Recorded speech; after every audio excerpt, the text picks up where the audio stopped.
WJZ is learning more about the woman Harford County authorities say carried out the workplace shooting in Aberdeen last week. The sheriff's office is confirming 26-year-old had an acute schizophrenia case. This now raising questions over how she was able to purchase a gun. WJZ is live. George Sola is taking a look at state law for that answer. George. Yeah, Vic, and early on, investigators did say that 26-year-old Snokia Mosley did have a history of mental illness and that family and friends were concerned for her well-being. Now, pretty soon, Maryland will have officially a law on the books where that alone might have meant that Mosley's gun may have been able to have been taken. But until then, based on what we do know, it does appear that Mosley would have been able to have access to that gun.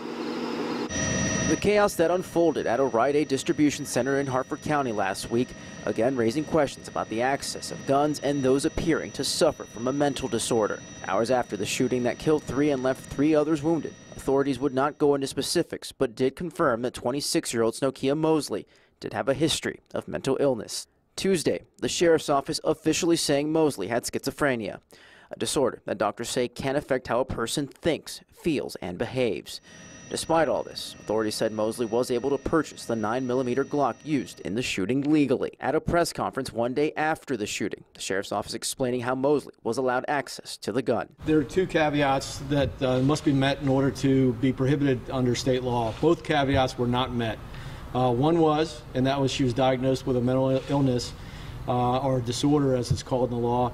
The second is that she has to show a propensity of violence to herself or others pre-application, which that was not present. According to state law, she also would have needed to either been involuntarily committed to a mental health facility for any period of time or voluntarily gone to one for more than 30 days. If the shooter was the one suffering from the mental health disorder, she would be the wrong person to ask as to whether she's qualified to have that handgun. Legal expert Adam Ruther telling WJZ, despite Maryland already having some of the strictest gun laws requiring fingerprinting, background checks, and even FBI screening, there's nothing that stops someone from either lying or omitting the truth of their condition. According to a report from The Ages, a Harford County sheriff's official telling Aberdeen city leaders Monday, Mosley answered no to the question about having a mental disorder when filling out the paperwork to buy her gun. That's the unfortunate nature of gun control laws in general. To some extent, they rely, as this law does, on the honesty of individuals trying to get firearms, which is not always a reliable way to prevent the dishonest from getting firearms.